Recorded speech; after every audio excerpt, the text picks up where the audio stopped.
Hello, I wanted to film a video today to share a fun washi tape technique that I came across quite by accident the other day. I actually had a little piece of scrap paper and I put some washi tape on it and was trying just to emboss on top of it with a metal die, and I ended up setting it aside because it didn't do what I was hoping it would do. And then I had a few bored moments and I was just sitting there fiddling with it and playing and peeling on the washi tape. And I noticed when I did that, the washi tape stayed in where I embossed with the die cut, and it peeled off of the parts around it. So it gave kind of a fun letterpress sort of technique with only filled in with the washi tape. So anyway, I thought I would show you how this is the card I made. Once I discovered that, I put together a card. And I'm not going to make the whole card today. I'm just going to show you the technique I used, just so that you can kind of see how I did it. So first of all, I discovered a couple things. First of all, the washi tape, you might have to play with a little and see. These two are both Recollections brand from Michaels, but you don't want one that's too sticky, or when you try and peel it back off, it'll take the paper with it too. And you also don't want a die that's too intricate. I picked Paper Smooch's anchor die to use for my card because it's got big open areas and it's easy to get it out of them. I also used for my card, this one took a little more work. It was a little harder, more patience, but it still worked. The Hello word die, which is from the Quote Tag die set.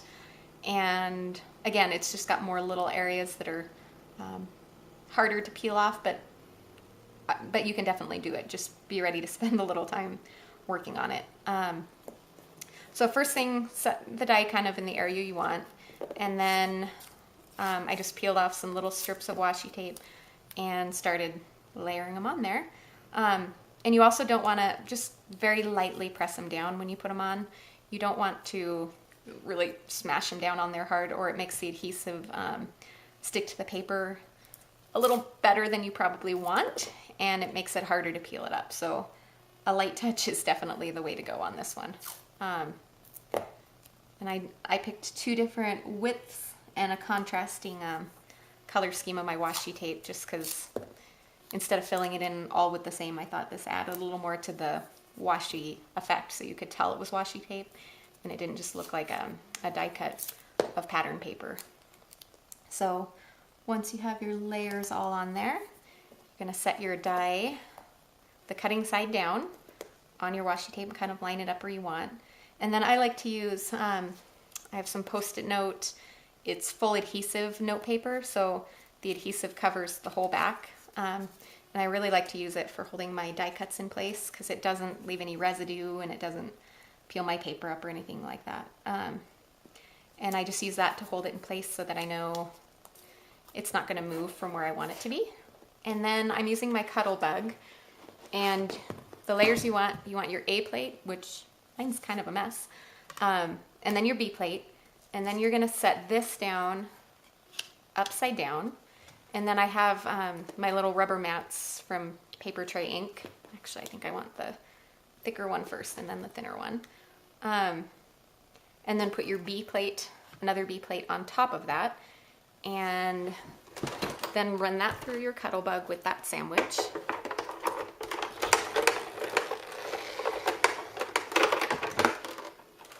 And you'll see when you peel it off, on there you can see it didn't cut all the way through the paper, and I did it again. I got a little wrinkle in my rubber mat, but it didn't cut all the way through the paper, yet it cut through the washi tape layer. So then you come back over to this side, and this is the the tedious part of this technique. You might just want to put a movie on or something and sit and work on it, but just slowly, carefully, patiently peel the washi tape off, and let me get to a spot where it shows it a little better. You'll notice it leaves the anchor shape behind and just peels off from around the outer edges. And most of the time, if you peel just nice and slowly and carefully, it'll do a good job of not trying to take your paper with it too. Some of my glitter washi tapes, I tried to do them with this and that didn't work. I don't know if you had shiny enough paper, if it would work a little bit better. And then for some of the smaller areas, I have a little, it's just a piercing tool, I guess. It's got a pointy edge. If you have a little spot, like right here, I noticed the die didn't perfectly cut through that washi. You can kind of run it along there and it'll cut away the extra that didn't cut. And it's also really nice for getting in the little small areas. Like if you look at inside the center of the top of the anchor, it kind of just catches the edge of that washi tape and allows you to peel that off in those little areas. I use this a lot on the word die one. Anyway, so I won't sit and peel this all off right now because you don't want to watch me keep doing that. But now, let me get that bottom piece. That gives you kind of an idea of how it works. And if you decide to make something using this technique, I would love to see, and again, here's the original. I don't know if you can see it on the video, but it gives it just a fun, it's an embossed and then filled in with the washi, and I just think it's such a fun and different technique. I love happy accidents like that. So anyway, thanks for watching and have a great day.